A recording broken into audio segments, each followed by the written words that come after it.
Hello friends, good morning. നമ്മുടെ Kerala T V സീരിയലിലേക്ക് എല്ലാവർക്കും സ്വാഗതം. അങ്ങനെ നമ്മുടെ നയന മുത്തശ്ശനോടും മുത്തശ്ശിയോടും സംസാരിച്ചിട്ട് കാര്യങ്ങൾക്കൊക്കെ ഒരു തീരുമാനം ഉറപ്പായി എന്ന് അറിഞ്ഞതിന് ശേഷം അപ്പോൾ അത് കനിയുടെ മുറിയിലേക്ക് ചേരുക. അപ്പം ചെന്ന് കഴിഞ്ഞപ്പോൾ അനിയുടെ റൂമിലെ ഫോൺ ഇരിപ്പുണ്ട്. അപ്പോൾ ആ കോൾ ലിസ്റ്റ് നന്ദുവിൻ്റെ പരിശോധിച്ചതുപോലെ തന്നെ അനിയുടെ നമ്പറിലും ഫോണിലും ആ നമ്പർ കോൾ ലിസ്റ്റ് എടുത്ത് നോക്കിയപ്പോൾ ഒരു നമ്പറിൽ നിന്ന് കുറേ തവണ വിളിച്ചിട്ടുണ്ട്. അപ്പോൾ അനി ഈ നമ്പറിൽ നിന്ന് കുറേ വിളിച്ചിട്ടുണ്ടല്ലോ. അങ്ങനെ നമ്മുടെ നയന ഈ നമ്പർ എടുത്ത് നോക്കുക കേട്ടോ. അങ്ങനെ നയന ആ നമ്പർ എടുത്ത് അവിടെ നോക്കിക്കൊണ്ടിരിക്കുന്നു. ഈ സമയത്ത് കനക അടുക്കളയിൽ എന്തോ ചെയ്തുകൊണ്ടിരിക്കുക. അപ്പോൾ ഗോവിന്ദൻ അങ്ങോട്ടേക്ക് വിളിച്ചിട്ട് നന്ദുവിനെ റൂമിൽ പൂട്ടിയിട്ട് വിവരം അറിഞ്ഞിട്ടാണ് വന്നത്. എന്നിട്ട് പെട്ടെന്ന് പോവുകയും ചെയ്തു. ചായ പോലും കുടിക്കാതെയാണ് പോയത്. അല്ല, അവിടെ വന്നിട്ട് അവൾ എന്തെങ്കിലും പറഞ്ഞായിരുന്നോ? ഇതൊക്കെ ഇങ്ങനെ ഗോവിന്ദേട്ടൻ ചോദിച്ചപ്പം ഇല്ല, എന്നോടൊന്നും പറഞ്ഞില്ല എന്ന് പറഞ്ഞു. മോളിനി എന്തെങ്കിലും അറിഞ്ഞോന്ന് എൻ്റെ പേടി എന്നൊക്കെ അച്ഛൻ ഇങ്ങനെ പറയുമ്പോൾ അമ്മയ്ക്ക് ആകെ വെപ്രാളം. എന്നിട്ട് അവളെ തുറന്നു വിട്ടോ എന്ന് ചോദിച്ചു. അപ്പം എങ്ങനെ ഞാൻ തുറന്നു വിടാതിരിക്കും? എത്ര സമയം എന്ന് വെച്ചാൽ പൂട്ടിയിടുന്നത്? അവളോട് കാര്യങ്ങളൊക്കെ പറഞ്ഞിട്ടുണ്ട്. പിന്നെ നയനമോള് തുറന്നു വിട്ടതാണെന്ന് പറഞ്ഞു. കല്യാണ പെണ്ണ് അത്രത്തോടെ ദേഷ്യത്തോടെയും സങ്കടത്തോടെയും എൻ്റെ അടുത്ത് വന്നിരുന്നു ഗോവിന്ദേട്ടാ. ഇനി അനിയും നന്ദുവും നിയന്ത്രിച്ചില്ലെങ്കിൽ അവൾ ഉറപ്പായിട്ടും ഇവിടെ കയറി വരുമെന്നുള്ള കാര്യം സംസാരിക്കാം. പിന്നെ എന്തൊക്കെയാണ് സംഭവിക്കാൻ പോകുന്നതെന്ന് ഗോവിന്ദേട്ടൻ അറിയാമല്ലോ. ഞാൻ പറയാതെ തന്നെ നമ്മുടെ മൂന്നാമത്തെ മോളെ ഇങ്ങോട്ട് പറഞ്ഞു വിടാൻ വേണ്ടി മനഃപൂർവ്വം നാടകം കളിക്കുകയാണെന്ന് ആദർശ് മോൻ ഇവിടെ ഉൾപ്പെടെ എല്ലാവരും ചിന്തിക്കത്തുള്ളെന്നും പറഞ്ഞു. ചീത്തപ്പേര് വരാൻ ഇത്രയും കാലം നമ്മളെ സപ്പോർട്ട് ചെയ്തിട്ടുള്ള മൂർത്തി സാറും അവരുടെ ഭാര്യയും അമ്മയും ഇവരാരും നമ്മളെ സപ്പോർട്ട് ചെയ്യില്ല, നമ്മളെ കുറ്റപ്പെടുത്തത്തേ ഉള്ളൂ. അതുകൊണ്ട് ഗോവിന്ദേട്ടാ എങ്ങനെയും നമ്മുടെ മോളെ പറഞ്ഞ് തിരുത്തിയേ പറ്റുമെന്നൊക്കെ പറഞ്ഞ് കനകം ഇങ്ങനെ പറയുമ്പോൾ നമ്മുടെ മോളെ മാത്രം കുറ്റം പറയാൻ പറ്റില്ലല്ലോ. മോളെ കനകെ അവളെ ശല്യം ചെയ്യുന്നത് അനിയല്ലേ, അനിയാണ് നിയന്ത്രിക്കേണ്ടതെന്ന് പറഞ്ഞപ്പം അതൊക്കെ എനിക്ക് അറിയാം ഗോവിന്ദേട്ടാ. പക്ഷേ എനിക്കറിയില്ല ഇവർ തമ്മിൽ എങ്ങനെ ഈ ഒരു ബന്ധം വന്നെന്ന്. അവൾ ആൺകുട്ടികളുമായി കമ്പനി അടിച്ച് നടക്കുന്നത് കൊണ്ട് നമ്മൾ ഇങ്ങനെയൊന്നും ചിന്തിക്കുന്നില്ലല്ലോ ഗോവിന്ദേട്ടാ എന്ന് പറഞ്ഞ് ഇവർ ഫോൺ വിളിക്കുന്നു. അപ്പോൾ കനക ഇങ്ങോട്ട് സംസാരിച്ച് ഇങ്ങനെ തിരിഞ്ഞ് ഇങ്ങനെ പോകുന്നു. അപ്പോൾ പിന്നീട് നമ്മുടെ നയന വന്ന് നിൽക്കുക. ഇത് കനകം കണ്ടില്ല കേട്ടോ. എന്ത് ചെയ്യാനാ?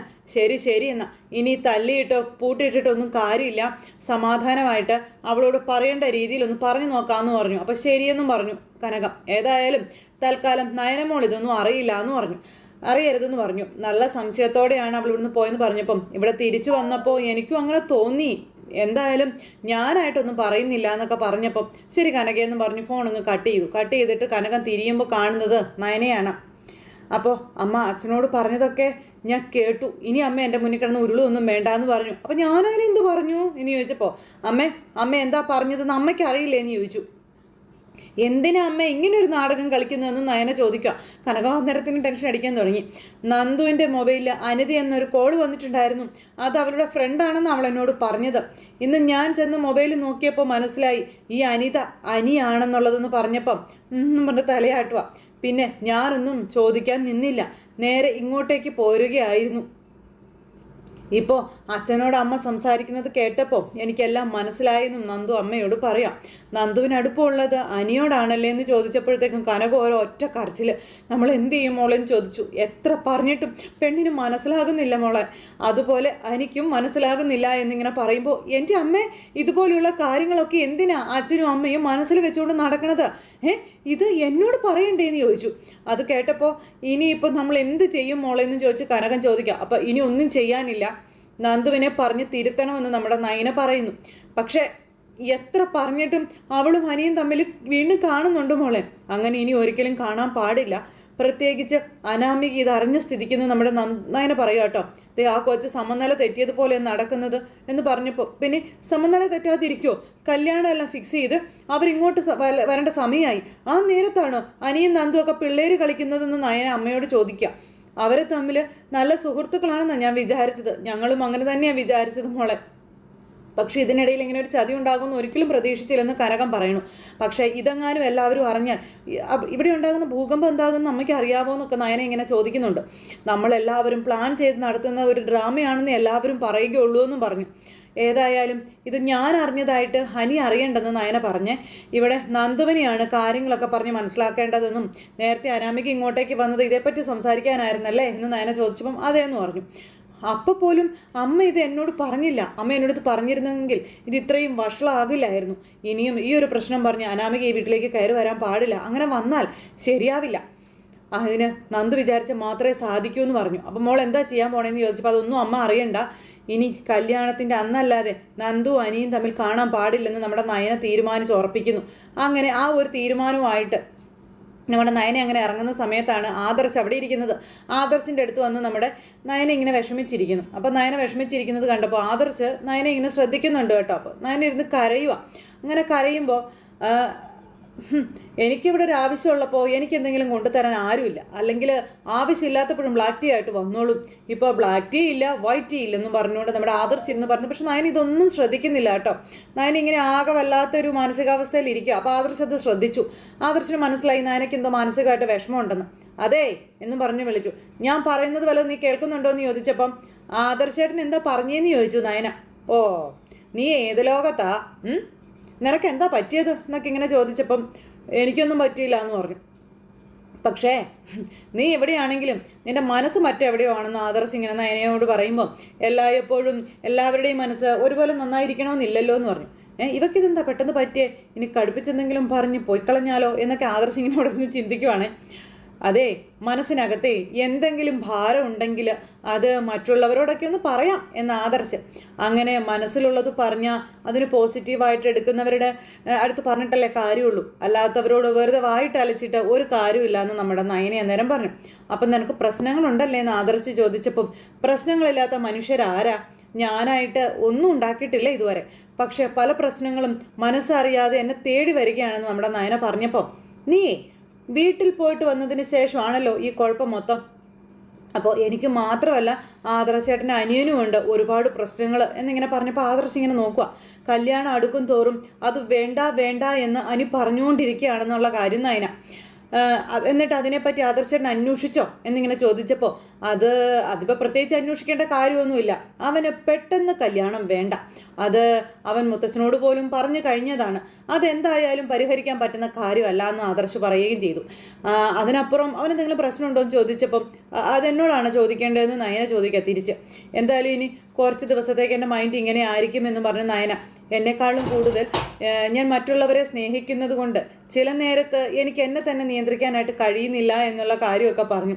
ഞാൻ ചായ ഇപ്പോൾ കൊണ്ടുവരാമെന്നും പറഞ്ഞുകൊണ്ട് നമ്മുടെ നയനകത്തേക്ക് കയറിപ്പോയി കഴിഞ്ഞപ്പോൾ ആദർശ്, ഇവൾക്കിതെന്താ പറ്റിയേ, ഇവൾക്ക് എന്തോ ഒരു കുഴപ്പം സംഭവിച്ചിട്ടുണ്ടല്ലോ എന്നങ്ങനെ അവിടെ നിന്ന് ചിന്തിക്കുക. അത് കഴിഞ്ഞ് പിന്നെ കാണിക്കുന്ന നന്ദുവിനെ ആട്ടോ. നന്ദു ഇങ്ങനെ വിഷമിച്ചിരിക്കുമ്പോൾ അച്ഛനടുത്തേക്ക് ചെന്നു. എല്ലാം പോട്ടെ മോളെ എന്നും പറഞ്ഞുകൊണ്ട് ഇങ്ങനെ എൻ്റെ പൊന്നുമോൾ അച്ഛനോട് ക്ഷമിക്കാനൊക്കെ പറഞ്ഞുകൊണ്ട് ഗോവിന്ദേട്ടൻ ഇങ്ങനെ മോളെ സമാധാനിപ്പിക്കുക. ആ സമയത്ത് ഞാനല്ല അച്ഛ, ദേ എൻ്റെ മനസ്സിൽ അനി കയറി കൂടി എന്നുള്ള സത്യമാണ്, പക്ഷെ ഞാൻ അനിയെ കാണാൻ ഒരിക്കലും അങ്ങോട്ട് പോയിട്ടില്ല അച്ഛ, അനി എന്നെ എപ്പോഴും വിളിക്കുന്നതെന്നൊക്കെ പറഞ്ഞു. ആ സമയം ഈ ജീവിതത്തിൽ ഇതുപോലെ പരീക്ഷിച്ചാൽ എന്താ മോളെ നമ്മൾ ചെയ്യേണ്ടത്, ഒരു പക്ഷേ ഇനി നയനമോള് പെട്ടെന്ന് ഇങ്ങോട്ട് വന്നിട്ട് തിരിച്ചു പോയത് എന്തെങ്കിലും സത്യങ്ങൾ അറിഞ്ഞിട്ടാണോ എന്ന് അറിയില്ല എന്നൊക്കെ പറഞ്ഞ് ഗോവിന്ദേട്ടൻ ഇങ്ങനെ പറയുന്നുണ്ട്. അപ്പോൾ ഇതെങ്ങാനും അവൾ അറിഞ്ഞാൽ അവൾ എങ്ങനെ ഇത് ഉൾക്കൊള്ളുമെന്ന് എനിക്കറിയില്ല, അവളിതെങ്ങനെ താങ്ങുമെന്ന് എനിക്കറിയില്ല. പിന്നെ ഈ ഒരു കാര്യത്തിൻ്റെ പേരിൽ അവിടെ ആരെങ്കിലുമൊക്കെ ഞങ്ങളെ ആക്ഷേപിച്ചാലേ എനിക്കും മോളുടെ അമ്മയ്ക്കും പിന്നെ അത് സഹിക്കാൻ പറ്റില്ല എന്നൊക്കെ പറഞ്ഞു ഗോവിന്ദേട്ടൻ നന്ദുവിനോട് വിവരങ്ങളൊക്കെ പറഞ്ഞു കൊടുക്കുക. സ്നേഹത്തോടെ ചേർത്ത് പിടിച്ച് ഒരച്ഛൻ്റെ വാക്കുകളായിട്ട് പറഞ്ഞു കൊടുക്കുകയാണ് നന്ദുവിനോട്. അച്ഛൻ പറയുന്നത് കേട്ട് കഴിഞ്ഞപ്പോഴത്തേക്കും നന്ദുവിൻ്റെ നെഞ്ച് പൊട്ടിപ്പോകുന്ന വേദനയോടെ നന്ദു കരയുക. ഇതെല്ലാം കഴിഞ്ഞ് പിന്നെ അനിയെ കാണിക്കുന്നത്. അനിയെ ഇറങ്ങി വന്നപ്പോൾ മുത്തശ്ശി അവിടെ ഇരിപ്പുണ്ട്. അപ്പോൾ മുത്തശ്ശൻ അനിയെ അടുത്തേക്ക് വിളിച്ചു. നിനക്ക് എന്താടാ മോനെ പറ്റിയത് എന്ന് ചോദിച്ചു.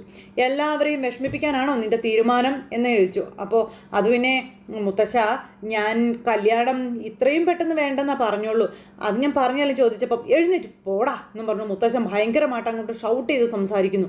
എനിക്ക് തീരെ വയ്യ, കൊച്ചുമക്കളുടെ കല്യാണം കാണണമെന്ന് എനിക്ക് ആഗ്രഹമുണ്ടെന്നും പറഞ്ഞുകൊണ്ട് മുത്തശ്ശൻ കട്ടായും പറയാം. ആ നേരത്തെ എന്നെ വിഷമിപ്പിക്കുന്ന കാര്യങ്ങൾ പറയാനായിട്ടാണോ നീ ഇങ്ങോട്ടേക്ക് വന്നതെന്ന് ചോദിച്ചു. നീ നയനമോളെയും ആദർശിനെ കൊണ്ടും റെക്കമെൻഡ് ചെയ്യിക്കാൻ നോക്കുന്നതൊക്കെ ഞാൻ അറിഞ്ഞു, അത് നടക്കില്ല, ഞാൻ സമ്മതിക്കില്ല. നീ അനാമികയെ കല്യാണം കഴിച്ചില്ല എന്നുണ്ടെങ്കിൽ എൻ്റെ കൊച്ചുമോൻ എന്നെ അനുസരിക്കുന്നില്ല എന്ന് വേണം കരുതാൻ. അങ്ങനെയുള്ളപ്പോൾ വസുന്ധരെ, നമ്മളിവിടെ നിൽക്കേണ്ട കാര്യമുണ്ടോ, നമുക്കിവിടുന്ന് ഇറങ്ങി കൊടുക്കാമെന്ന് പറഞ്ഞുകൊണ്ട് ഇങ്ങനെ മുത്തശ്ശൻ പറയുന്നു. അത് കേട്ട് കഴിഞ്ഞപ്പോൾ അനി വല്ലാതെയായി. അല്ലെങ്കിൽ തന്നെ പല ശ്വാസമുട്ടലുകളും കാര്യങ്ങളും ഉണ്ട് ഈ കുടുംബത്തിൽ ഞങ്ങൾക്ക്. അപ്പം എന്താ മോനെ, എന്താടാ നിനക്ക് പറ്റിയേ, നീ എന്താ ഇങ്ങനെയെന്നൊക്കെ മുത്തശ്ശി ചോദിച്ചു.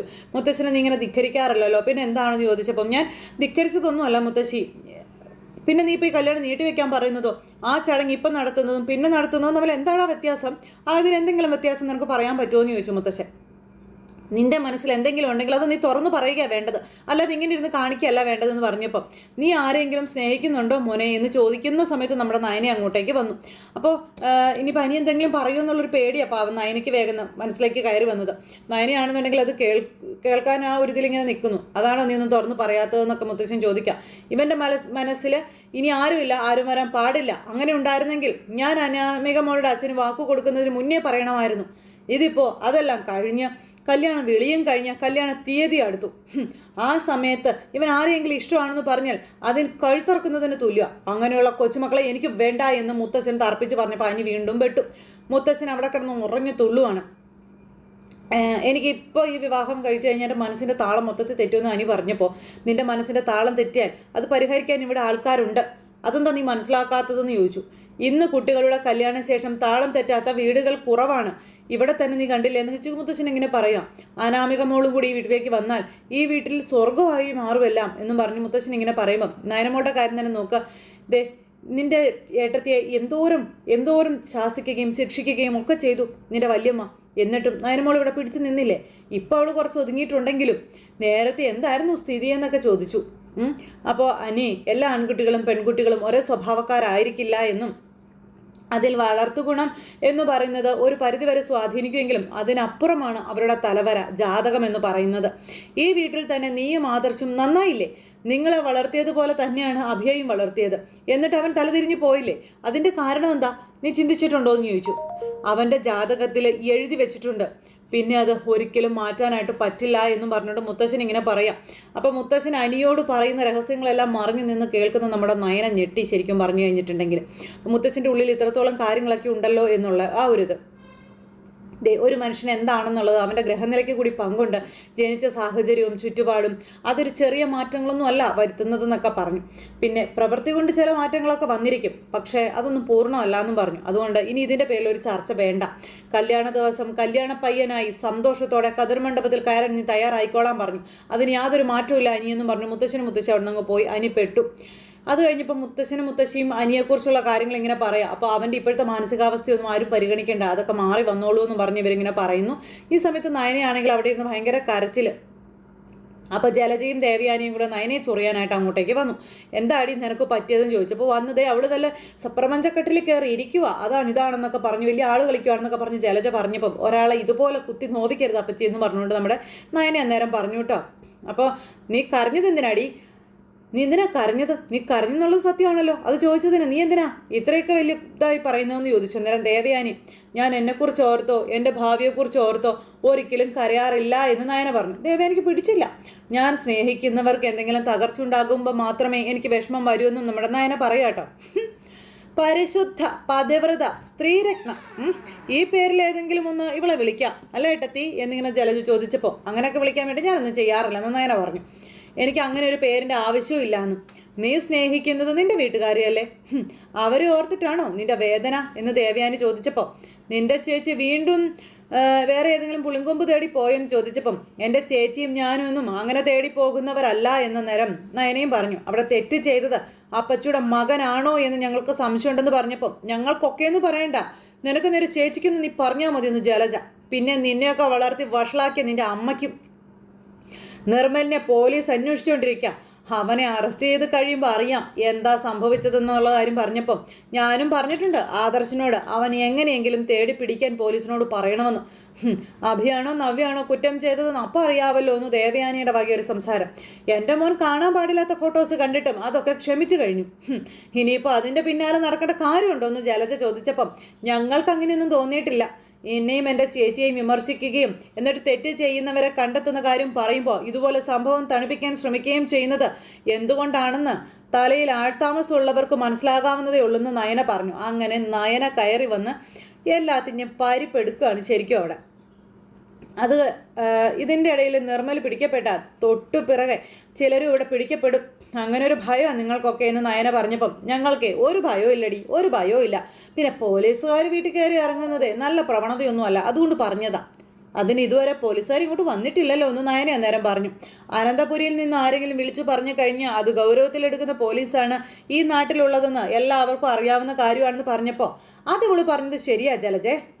പോലീസിന്റെ അന്വേഷണത്തെ നീ എന്തിനാ ഭയപ്പെടുന്നതെന്ന് ജലജയോട് ദേവയാനി ചോദിച്ചപ്പോൾ പെട്ട് നിൽക്കുന്ന ജലജയെ കാണിച്ചുകൊണ്ടാണ് നമ്മുടെ ഇന്നത്തെ കഥ അവസാനിച്ചിരിക്കുന്നത്. അപ്പോൾ എല്ലാവരും കാണില്ലേ? എല്ലാവർക്കും നന്ദി.